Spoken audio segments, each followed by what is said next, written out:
Epictetus's life. Lesson on control and freedom. Imagine this. A man born into chains, owned by another, his body crippled and beaten, living under the constant threat of punishment. To most of us, that picture looks like the exact opposite of freedom.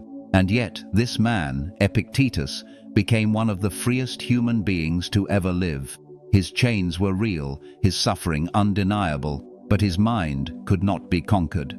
That is the paradox we're here to explore. How someone with so little external control could teach us the deepest truth about freedom, one that still speaks across centuries directly into our lives. Think about the way we often define freedom today. We believe freedom means having money to buy what we want, time to do what we want, health to move as we want, and status to be respected wherever we go. And yet, history shows us people who had all of that but lived in torment, prisoners of fear, anxiety, addiction, and constant dissatisfaction. On the other hand, Epictetus had none of those things, no wealth, no comfort, no fame, no control over his body, and still lived in peace. What does that tell us? It tells us that true freedom has nothing to do with possessions, power, or external circumstances. It has everything to do with mastering ourselves. I want you to pause and ask yourself, how much of your day is wasted fighting battles you cannot win?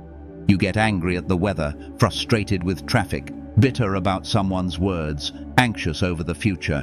You are furious at a boss, heartbroken by betrayal, consumed by the idea that life should have turned out differently. Epictetus would look at all of this and say, "You are a slave, not to a master holding chains, but to your own misunderstanding of control. You are enslaved by trying to command what you never truly owned. But imagine if you could cut that chain, if you could live with calm certainty, never fearing what may happen, never losing yourself to anger or despair. That is the freedom Epictetus discovered, and that is the freedom he is offering to you." His lesson is not abstract philosophy to be debated in books. It is practical. It is survival. It is a way of living that has carried people through war, prison, illness, heartbreak, and death itself. It's the same truth that gave Viktor Frankl, locked in a concentration camp, the strength to say, "They can take everything from me except the freedom to choose my attitude." It is the same truth that allows you, right now, to step back from the noise of your life and declare, "I cannot control the world, but I can control myself." And in that mastery lies peace. So let's step into the life of Epictetus, the man who lost nearly everything, but found the one thing no tyrant could ever steal. Let us walk with him, from slavery to wisdom, from chains to freedom, and see how his life can transform ours. Epictetus was born around the year 50 AD in the city of Hierapolis, in what is now Turkey. From the start, he had no say in his destiny. He was born a slave. His master was Epaphroditus, a wealthy and influential secretary to the Emperor Nero, one of the cruelest and most unpredictable rulers Rome ever endured. In that household, Epictetus had no rights, no property, no guarantee of safety. According to some stories, his master crippled his leg. Whether by deliberate cruelty or neglect, we may never know. But for the rest of his life, Epictetus walked with a limp, his body permanently marked by bondage. Yet that twisted leg would become one of his greatest teachers, reminding him daily that the body is fragile, external, beyond our true control. But Epictetus's mind was a different story. While still a slave, he was allowed to study philosophy under Musonius Rufus, one of the most respected Stoic teachers of his time. That education was the turning point. For the first time, Epictetus heard the words that would shape his life. The idea that some things are within our power and others are not, and that freedom comes from knowing the difference. Imagine hearing that as a young man in chains. Imagine realizing that though your body might be bound, your judgment, your choices, your response to fate, those remain yours forever. Eventually, Epictetus gained his freedom. We don't know exactly how. It may have been granted by his master or purchased somehow, but he stepped out of slavery and into a new life as a teacher. He moved to Rome, and there he began teaching Stoicism with such clarity and force that he soon attracted many followers, including members of the Roman elite. But his plain-spoken wisdom, his refusal to flatter, and his insistence on truth eventually drew the suspicion of the powerful. When the Emperor Domitian expelled philosophers from Rome, Epictetus left quietly and settled in Nicopolis, in northwestern Greece. There he founded his own school, where he taught until his death, likely in his 80s. Epictetus himself wrote nothing down. The words we have come from his devoted student Arrian, who recorded his teacher's lectures in the discourses and distilled his wisdom into a little handbook known as the Enchiridion. Those works would survive the fall of Rome, pass through monasteries, influence emperors and warriors, inspire early Christians, guide soldiers in battle, and still speak to us today. From Marcus Aurelius to Admiral James Stockdale, people in positions of power and people in positions of despair alike have turned to Epictetus for strength. What made him so powerful was not just his ideas, but the fact that his life embodied them. He did not speak of freedom as a man who had always known it. He spoke as one who had been tested in the furnace of slavery, who had been humiliated, beaten, and stripped of dignity, yet who refused to surrender his mind. He proved that philosophy was not an escape from life, but a way of surviving it. He showed that wisdom was not luxury for the elite, but a necessity for the suffering. When you read or listen to Epictetus, you are not hearing the musings of a comfortable professor. You are hearing the defiance of a man who learned how to stand tall though bent, how to remain free though chained. You are hearing the truth that control of the world is an illusion, but control of the self is a victory always within reach. And from that small circle of mastery he taught radiates a peace that no one can take away. As we continue, keep this in mind. Epictetus's life was not a polished story of triumph in the worldly sense. He never became wealthy. He never gained political power. He never conquered lands or built monuments. His greatness lay in something invisible, his unbreakable grasp of what was his to command and what was not. And that, he would tell us, is the only greatness worth seeking. At the heart of Epictetus's teaching lies a single, clear distinction. There are things that are within our control and things that are not. This is the foundation of all his wisdom, the compass by which he steered his life, and the lesson he pressed into the minds of his students again and again. He insisted that until we grasp this division and live by it, we will remain enslaved to fear, anger, disappointment, and endless frustration. So what belongs to us?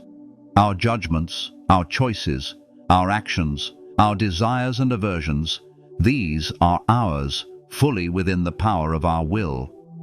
What does not belong to us? Our health, our wealth, our reputation, the behavior of others, the shifting tides of fortune and fate.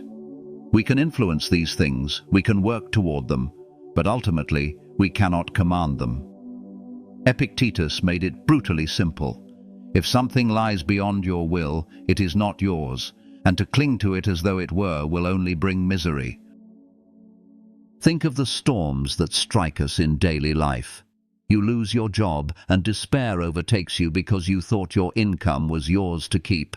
A friend betrays you, and bitterness poisons you because you believe their loyalty was guaranteed. Your body weakens with illness, and you rage at fate as though your health was a possession you had been robbed of. But Epictetus says, these things were never yours. You mistook them for your property, but they were on loan from fortune, and fortune may reclaim them at any time. To cry out in anger is to blame nature itself for being what it has always been. Freedom, then, is not in controlling the world, but in controlling your response to the world. You cannot dictate what people will say to you, but you can decide whether to let their words wound you. You cannot stop aging or illness, but you can meet them with dignity. You cannot prevent misfortune, but you can prevent misfortune from mastering your soul. In this lies the paradoxical power of Stoicism. By surrendering control over what is not ours, we discover absolute control over what truly is. Consider how many of our anxieties come from failing to respect this boundary. You are anxious about an exam or a job interview. Why? Because you have convinced yourself the outcome is yours to control. But in truth, the outcome depends on countless factors. Your preparation, yes, but also the mood of the examiner, the judgment of the interviewer, the competition of others. If you hinge your peace on the result, you hand your serenity over to chance. But if you focus only on your preparation, on doing your best, on maintaining calm integrity regardless of what follows, then no outcome can rob you of peace. This is the power Epictetus wanted his students to practice every day. Detach your happiness from what is not yours and anchor it only to your own choices.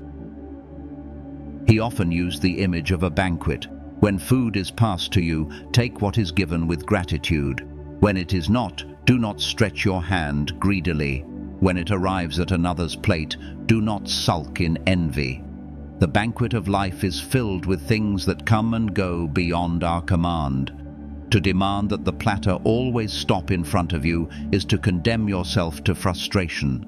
But to take what comes and to let go of what does not is to dine in peace, no matter how little or how much is served. If we grasp this distinction deeply, it changes everything. Insults lose their sting because they are only sounds carried by air, powerless unless we grant them meaning. Losses lose their terror because what is taken was never truly ours. Death itself loses its chains because it falls outside our sphere of control, and what is beyond us cannot enslave us. With this compass in hand, the world no longer appears as an enemy, but as a stage on which we may play our part with dignity, unconcerned with the shifting props and scenery. For Epictetus, that was freedom. But freedom is not found in theory alone. It requires a fortress within, a citadel that no storm can breach. This was the image Epictetus urged upon his students. Build your stronghold not in walls, wealth, or armies, but in the mind. Once secured, this fortress makes you invincible. For no matter what comes, sickness, poverty, betrayal, even death, you remain unshaken, because the enemy cannot cross the walls of your judgment unless you open the gate. Marcus Aurelius, centuries later, echoed this when he wrote of the inner citadel, a place within the soul where retreat is always possible. Epictetus was the one who first carved this image, a sanctuary of reason, guarded by the discipline of the will. He taught that nothing external can harm you unless you decide it does. A tyrant may threaten you with death, but he cannot touch your freedom to meet death without fear. A neighbor may slander your name, but he cannot touch your freedom to live with honor regardless. The world may twist your body, but it cannot touch your power to think rightly and choose virtuously. Consider the story of a man imprisoned unjustly, beaten and starved, yet refusing to let hatred poison his heart. He suffers, yes, but his spirit remains unbroken, his will intact. Compare him to another man, wealthy and powerful, surrounded by luxuries, but tormented by envy, fear, and constant craving. Who is truly free? Epictetus would say, it is not the man with gold, but the man who governs himself. For chains on the body are nothing compared to chains on the soul. A modern witness to this truth was Viktor Frankl, a psychiatrist who endured the concentration camps of Nazi Germany. Surrounded by death, stripped of possessions, starved and beaten, he discovered a freedom the guards could not touch, the freedom to choose his response. He wrote that everything can be taken from a man except this, the last of human freedoms, the ability to choose one's attitude in any given set of circumstances. In this, Frankl spoke as Epictetus spoke. The fortress of the mind is the true kingdom of freedom. To build this fortress, Epictetus urged constant vigilance. When misfortune strikes, he said, "Remind yourself, this lies outside me, it cannot touch my true self." When insulted, pause before reacting, and remember that your peace does not depend on another's tongue. When tempted by fear or greed, recall that only virtue belongs to you, and nothing else can enrich or impoverish the soul. With each practice, each reminder, the walls of the citadel grow higher, the gates stronger, until you stand unassailable amidst the chaos. This is no small task. It is the work of a lifetime, but it is also the path to unshakable peace. The world will not cease to be stormy, but you will cease to be a ship without anchor. You will no longer be dragged by every tide of fortune, nor broken by every gust of fate. You will stand, like Epictetus himself, a crippled slave in body, but a sovereign in spirit, free not because the world bends to you, but because you no longer need it to. Epictetus taught that the essence of freedom lies in our desires and aversions. Most people, he said, are trapped because they desire the wrong things and fear the wrong things. They crave wealth, popularity, status and comfort, things that are not in their control. They fear pain, poverty, illness, disgrace and death, things that also lie outside their control. As long as our hearts are fastened to these externals, we will always live as slaves, tossed back and forth by fortune's waves. But if we learn to desire only what depends on us, and to fear only the loss of our own integrity, then we will at last stand free. He called this power prohairesis, the faculty of choice, the moral will. This, he said, is the true self, the only thing that cannot be forced from us. Tyrants may imprison the body, strip away possessions, and even take life itself, but they cannot touch prohairesis. Yet most people surrender it willingly. They trade away their freedom by making it depend on what others give or take. A man who desires wealth becomes a slave to those who can grant or deny it. A woman who fears disgrace becomes a prisoner of the crowd's opinion. A politician who craves power lives chained to the shifting moods of the masses. In all these cases, the soul has been handed over to fortune, and freedom is lost. Epictetus often illustrated this with simple examples. Imagine a man who owns a great fortune. On the outside, he seems powerful and enviable, but inside, he trembles. Every fluctuation in the market, every rumor of theft, every hint of political upheaval sends him into panic. His wealth is not a possession, but a chain, binding him with fear. Now imagine another man who owns almost nothing, but who desires little and fears little.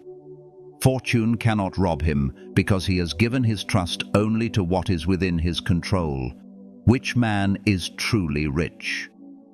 Epictetus answers, the one who needs the least, not the one who hoards the most. Desire and aversion, then, must be trained.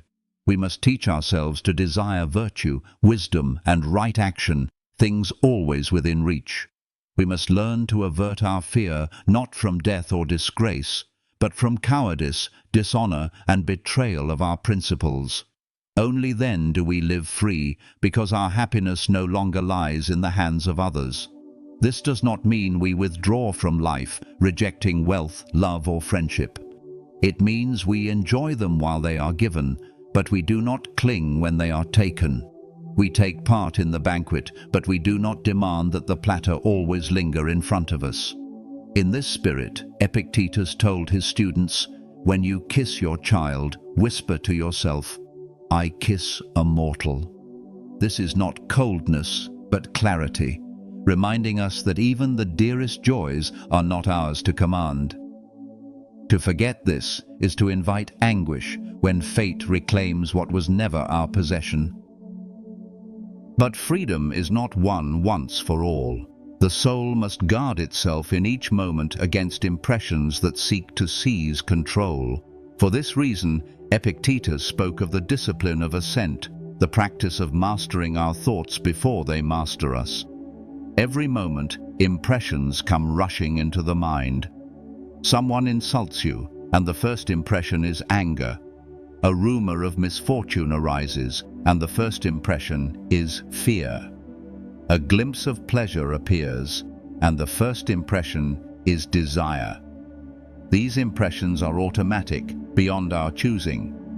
But what comes next, the assent, is ours. To assent is to accept the impression as true, to let it shape our judgment and action.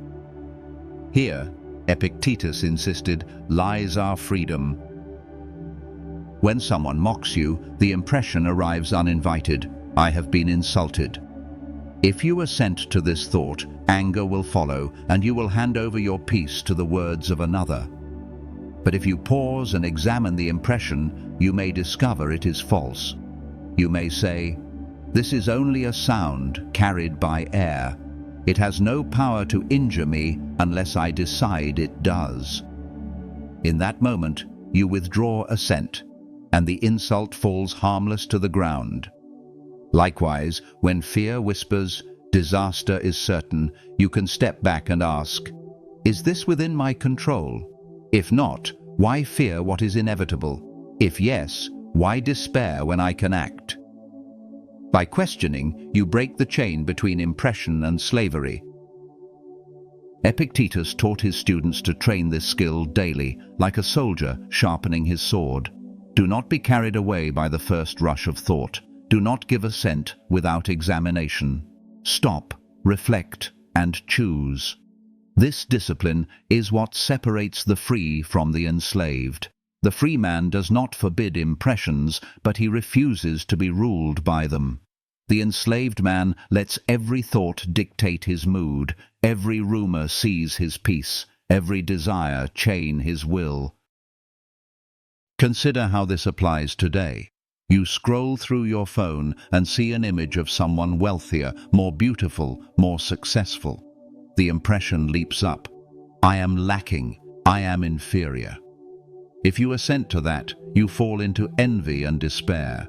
But if you pause and remember, their fortune is theirs, not mine. It lies outside my control, and therefore it cannot diminish my worth, the impression loses its sting. Or think of a sharp word from a co-worker. The impression says, "They have humiliated me." But if you resist assent, you realize humiliation is impossible without your agreement. Their words are theirs. Your judgment is yours. Why surrender your fortress to an intruder who has no key? By mastering assent, we master ourselves, and by mastering ourselves, we find the freedom no master, tyrant, or circumstance can ever destroy. This is what Epictetus lived and taught, that the key to freedom is not in the world outside, but in the judgment within. Once you hold that key, nothing can imprison you again. For Epictetus, freedom did not mean bending fate to your will, but learning to align your will with fate. He believed the universe is ordered by a divine reason, a logos, a providence that governs all things. To fight against this order is to live in conflict with reality itself. To accept it is to live in harmony. He used a vivid image to explain this. Picture a dog tied to a moving cart. The cart rolls forward whether the dog wishes it or not. The dog may resist, digging in its paws, choking against the rope, dragged through the dust. Or the dog may run alongside willingly, moving with the cart, free within the limits of its tether. The direction is not his to command, but his spirit is. In this, Epictetus said, lies true freedom, not in commanding events, but in consenting to them. This teaching is radical because it calls us to surrender the illusion of control not with bitterness, but with joy. It demands that we say yes to life even when life wounds us. For the Stoic, fate is not an enemy, but a teacher. When hardship comes, it is an opportunity to practice courage. When loss strikes, it is a chance to practice detachment. When joy visits, it is a moment to practice gratitude. Nothing that happens is truly against us, because everything that happens can serve the growth of the soul if we choose rightly. Many balk at this, saying, "Must I accept injustice? Must I accept cruelty?" Epictetus would answer, "You must accept that such things exist in the world, but you are not commanded to approve of them or to join in them. What is given to you is your own action. If injustice surrounds you, your duty is to live justly. If cruelty rages, your task is to live kindly. You cannot control the tide, but you can control how you swim. To demand that the sea grow calm before you enter is folly. To enter with strength regardless of its storms is wisdom." This harmony with nature frees us from resentment. So many live with clenched fists against the world, furious that it does not bend to their liking. They curse the rain, the illness, the betrayal, the death that interrupts their plans. But Epictetus says, "Do not ask that events happen as you wish, but wish them to happen as they do, and your life will flow smoothly." This is not resignation, but liberation. It means you are no longer tossed helplessly by what you cannot command. You have chosen to run with the cart, not be dragged beneath it. And what of death?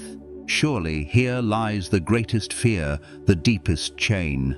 Epictetus, like all the Stoics, declared that death is nothing dreadful. Why?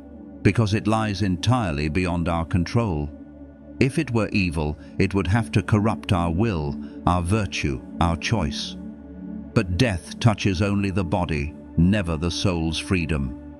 He told his students, "When a tyrant threatens you with death, remember that the tyrant holds no power over you at all. He can end your body, yes, but he cannot command your assent. He cannot dictate your virtue. He cannot enslave your judgment. In the face of death, the free man remains free."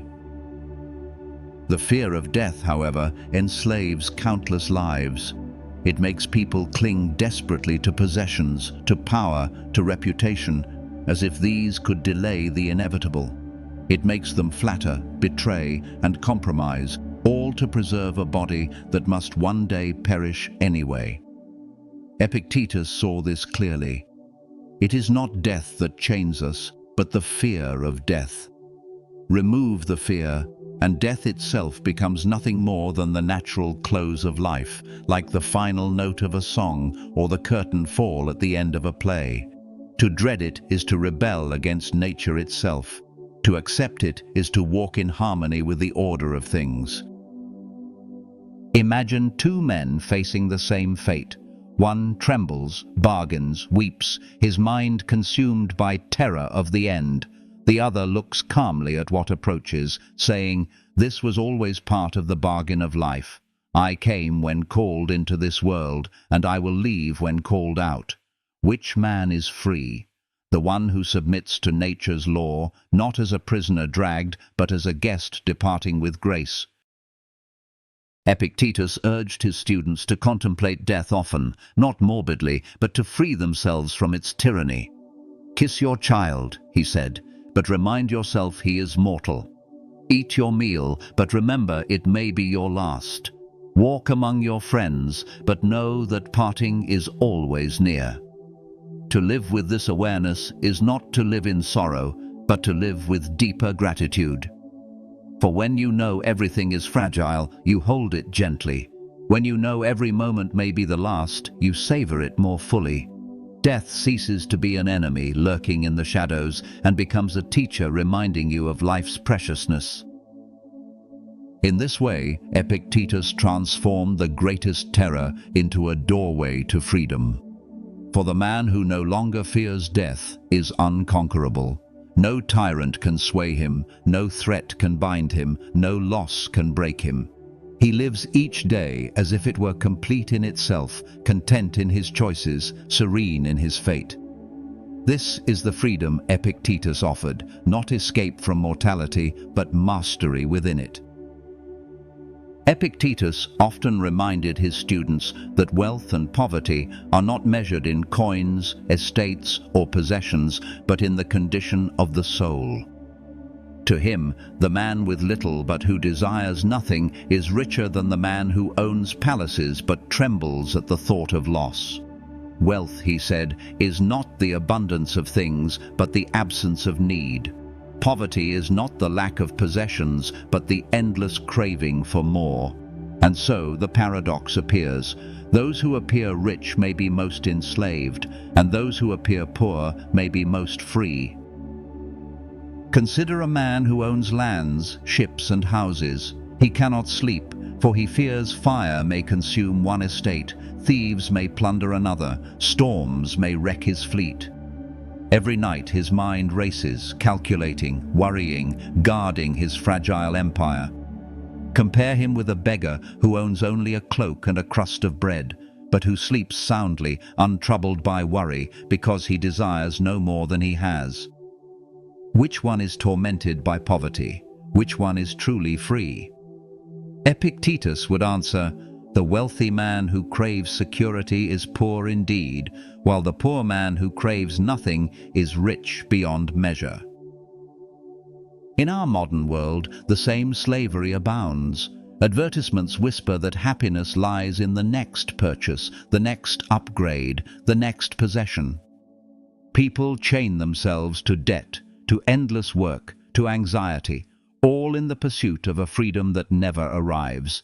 They think wealth will liberate them, but in truth it binds them more tightly.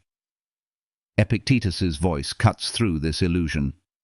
Do not seek freedom in gold, but in mastery over desire. For he who desires only what is within his control is always satisfied, while he who desires what belongs to fortune is always at her mercy. This does not mean Stoicism condemns all possessions. Epictetus never demanded his students to live in rags or reject comfort. Rather, he taught that possessions are indifferent.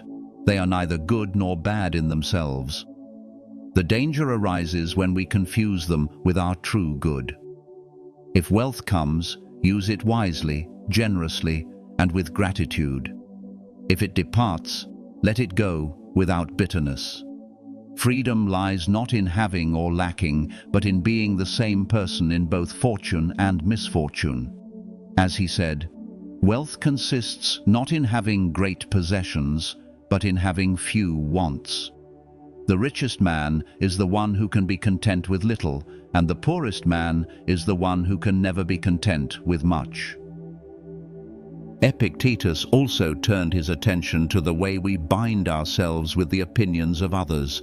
Reputation, praise, criticism, these lie entirely outside our control, yet how many live as prisoners to them?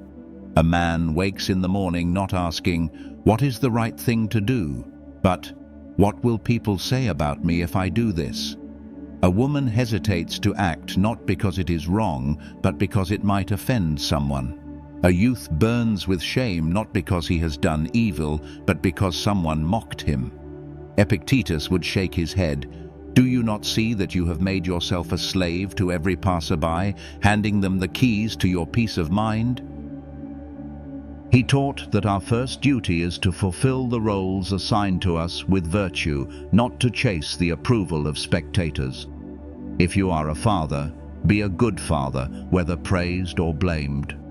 If you are a citizen, be a just citizen, whether honored or ignored. If you are a friend, be loyal and true, regardless of how others speak of you. The role itself and the virtue with which you perform it belongs to you. The applause or condemnation of others does not. To hinge your worth on their voices is to abandon your freedom and place your soul in their hands. This lesson is even more urgent today. In an age of constant noise, of social media, of endless comparison, people measure themselves by likes, comments, and fleeting praise. Their self-worth rises and falls with the tide of public opinion. They live enslaved to strangers' judgments, forgetting that these judgments have no true power unless they consent to them. Epictetus would say, "Your character is yours, your reputation is theirs. One is within your control, the other is not. Guard the one, release the other. Then, and only then, will you live free." Think of the man who performs a noble deed but hides it, seeking no recognition. He knows the act itself is enough, the virtue its own reward. Compare him with the man who trumpets every good work, desperate for applause, trembling at criticism. Who is free? Not the one adored by the crowd, but the one who has no need of the crowd. For true freedom is indifference to the clamor of voices, contentment in the quiet knowledge that you have lived rightly. Epictetus himself embodied this indifference. He was no orator seeking popularity, no flatterer chasing patrons. His speech was sharp, even harsh at times, cutting straight to the truth without concern for offense. Some left his school offended, others inspired. But Epictetus cared only for one thing: to live and teach in harmony with reason and virtue. Praise and blame came and went, but his freedom remained unshaken. And so he taught his students, and now he teaches us, that if you wish to be free, you must cease to live for appearances and begin to live for truth. Epictetus often pointed out the limits of power held by tyrants. They may command soldiers, control armies, dictate laws, and strike fear into nations, but their power reaches only so far. They may seize your body, but not your will. They may demand your obedience, but they cannot touch your conscience. They may threaten you with death, but death itself is nothing fearful when rightly understood. In this, Epictetus saw that even the mightiest ruler is powerless before a man who refuses to surrender his judgment. There is a story told that Epictetus once said to his cruel master when his leg was being twisted, "You will break it if you continue." And when it broke, he calmly remarked, "Did I not tell you so?" Whether this account is literal or symbolic, the lesson is clear. Even in pain, even in chains, Epictetus refused to let another dictate his response. His master could break his body, but not his spirit. The same was true for the emperor himself. What could Caesar do to Epictetus? Threaten him with exile? Philosophy is portable. Threaten him with poverty? He had already embraced simplicity. Threaten him with death? Death was nature's law, not a terror. No weapon of the tyrant could touch what was truly his. This is why Epictetus could say that even a slave may live free, while an emperor may live enslaved. The emperor who trembles at losing power, who flatters the mob to maintain approval, who clings desperately to life, is shackled by fear and desire. The slave who renounces fear of death, who governs his will, who lives in harmony with reason, is free, though chains rattle on his limbs. In this paradox lies the essence of Stoic strength. Freedom is not granted by rulers, nor taken away by force. It resides in the will alone. From this conviction, Epictetus taught his students to live in a way that made them untouchable. Do not invest your peace in reputation, for it lies in others' hands. Do not invest your security in possessions, for fortune may strip them. Do not invest your happiness in the body, for illness will betray it. Invest instead in your character, your choices, your integrity. Then, when tyrants thunder and fate strikes, you remain calm.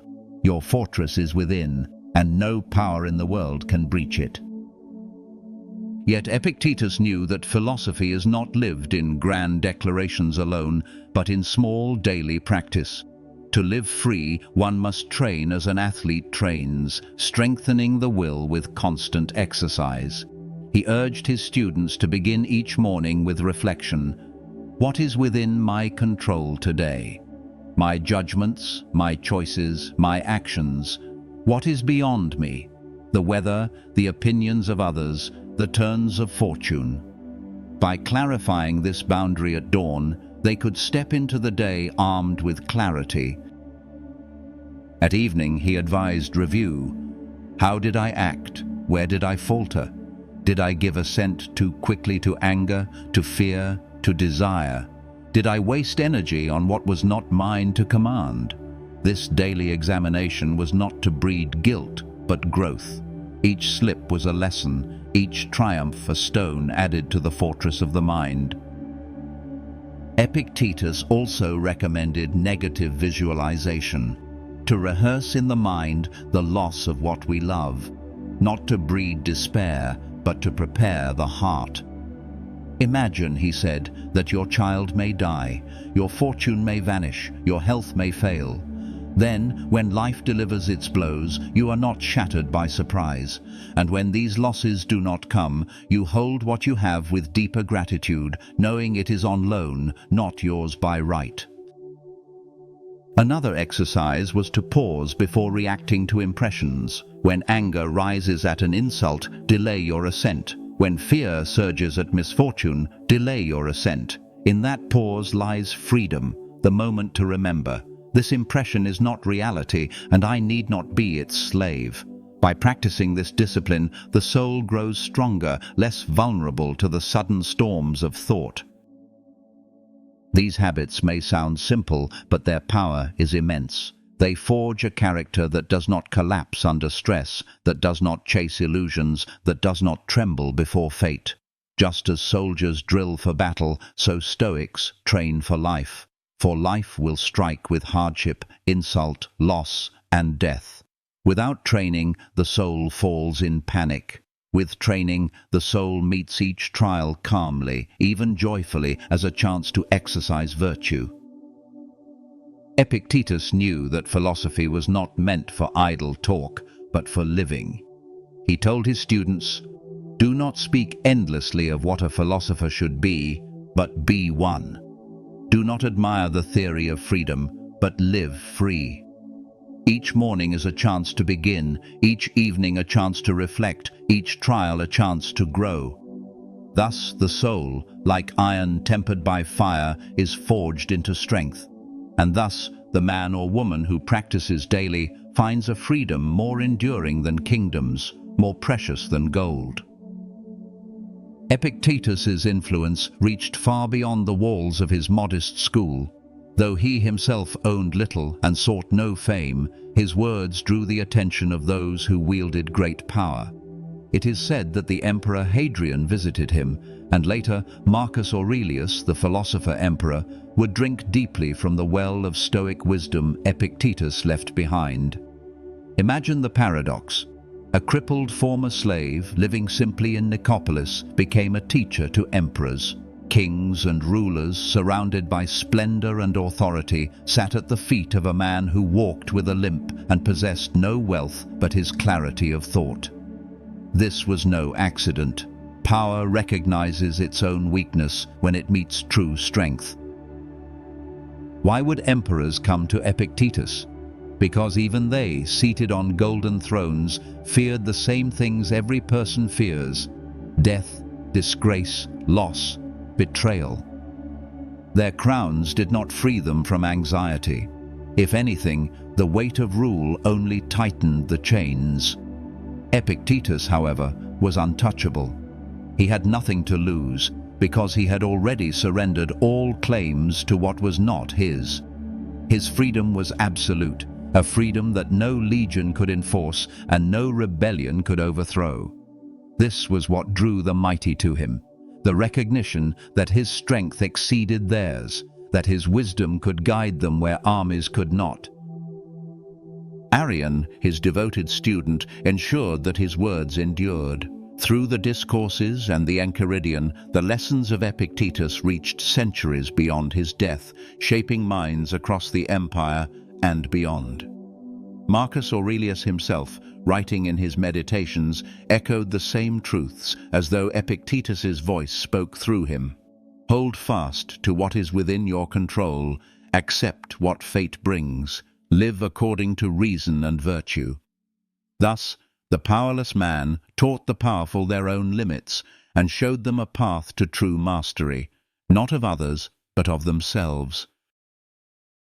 This is perhaps the greatest irony. The most enduring teacher of freedom was one who never sought power, never courted influence, never built monuments.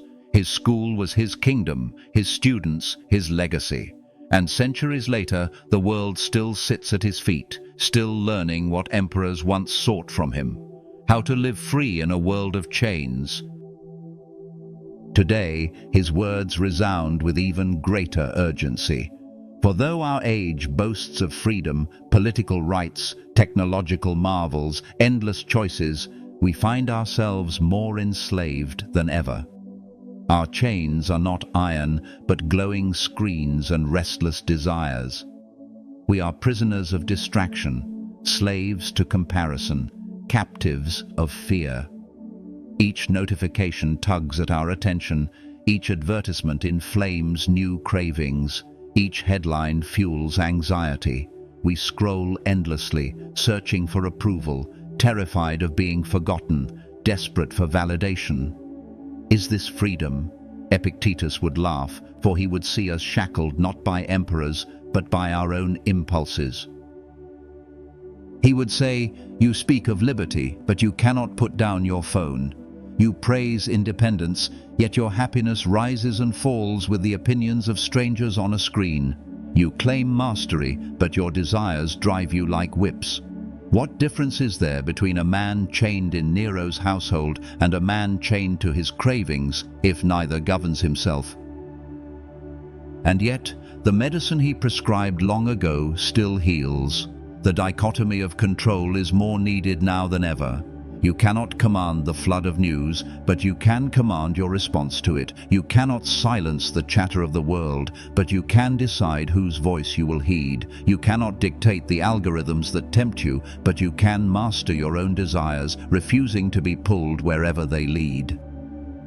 In a world of constant noise, the Stoic practice of pausing, examining impressions, and withholding assent becomes not just philosophy, but survival. Think of how many today collapse under the weight of comparison. A person sees another's curated life online and concludes their own is lacking. But Epictetus would remind them, that picture, that opinion, that external judgment is not yours. What is yours is your own judgment. Refuse to assent to the lie, and you remain free. Or consider the panic that spreads with every rumor of crisis. Economic downturn, political upheaval, global catastrophe. Epictetus would ask, is this within your control? If not, why torment yourself? Do your duty, act where you can, and release what is beyond you. In this way, you carve out peace even in a stormy age. Consumerism, too, holds countless in bondage. The message is constant. You are incomplete until you buy, until you upgrade, until you acquire. But Epictetus answers, wealth is not having more, but needing less. Each purchase you refuse, each desire you master, is another chain broken. Simplicity is not poverty, but freedom, the freedom of no longer being ruled by endless craving. His wisdom even pierces into the heart of personal struggles, heartbreak, betrayal, loss. When someone abandons you, you suffer because you thought their love was yours to command. When reputation is stained, you suffer because you thought others' opinions belonged to you. But Epictetus whispers the truth. These things are not yours and never were. What is yours remains untouched. Your will, your virtue, your choice to live rightly. Thus, in an age of distraction, Epictetus calls us back to what matters. He reminds us that no app, no politician, no critic, no tyrant can imprison us if we guard our own assent. He reminds us that the fortress of the mind is still ours to build, and that true freedom is not scrolling without limit, but choosing with wisdom. The world will not grow quieter, desires will not vanish, death will not retreat. But if we live as he taught, we can walk calmly amid the storm, untangled by its snares, free though the world is restless. And so his voice, carried across centuries, speaks directly into our distracted age. Cease to be a slave. Master yourself, and you will master freedom itself. At the end of all his teaching, Epictetus left his students with a final and enduring lesson. True control and true freedom are not found in commanding the world, but in mastering the self. His entire philosophy circles back to this single truth. Life is filled with loss, chance, suffering, and death. To demand that it be otherwise is to live in endless disappointment. To accept it, to focus only on what is truly yours, your judgments, your choices, your will, is to step into a freedom that cannot be broken. Think again of his life. Born a slave, crippled in body, cast out of Rome, living simply in a small town far from the center of power, by every worldly measure, he had nothing. Yet in the eyes of those who sought wisdom, he possessed everything. He stood free before tyrants, unafraid of poverty, unconcerned with reputation, serene even before death. The chains that bound others could not bind him, because he had placed his happiness where no chain could reach. His control was not over events, but over himself. His freedom was not the ability to do whatever he wished, but the strength to wish only what was right. Imagine what it would mean to live this way. Imagine no longer fearing the opinion of others, because you know your worth lies only in your virtue. Imagine no longer being enslaved to desire, because you are content with what you have and what may come. Imagine no longer trembling before death, because you accept it as part of nature's order. Imagine waking each day and knowing with clarity, the world may storm, fortune may shift, people may praise or scorn me, but none of these things can touch my freedom, for my freedom lies within.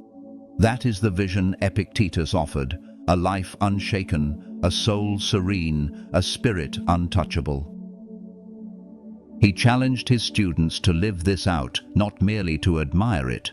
Philosophy, he warned, is not a matter of words, but of deeds. It is easy to praise freedom, to nod in agreement with wise sayings, to speak of virtue.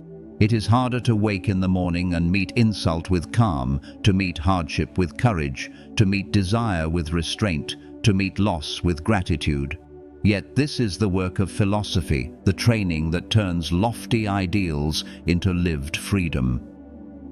The true disciple of Epictetus is not the one who can recite his sayings, but the one who embodies them in the marketplace, at the table, in the home, in the face of fortune's blows. And so his challenge echoes down to us. Will you remain a slave to what is not yours, or will you claim the freedom that is always within reach? Will you hand your peace over to wealth, to status, to reputation, to the whims of others? Or will you guard it in the fortress of your own will, where no tyrant can enter? Every moment offers this choice. Every insult, every loss, every desire is a test of your freedom. Will you assent blindly, or will you pause, reflect, and choose as a free soul? Epictetus once said, "You may chain my leg, but not even Zeus himself can overpower my free will." This is the heart of his teaching, that the will, the power of choice, the inner citadel, is unconquerable unless we surrender it. No god, no emperor, no fortune can steal it from us. Only we can betray it by forgetting what is truly ours. To remember is to live free, to die free, to walk through life as a sovereign, even in the humblest estate. So here is the invitation. Begin now. Examine your life and see where you are chained, by desire, by fear, by the opinions of others. Ask yourself, is this within my control? If not, release it. If yes, act with virtue. Each day, practice the art of ascent, the training of desire, the harmony with fate.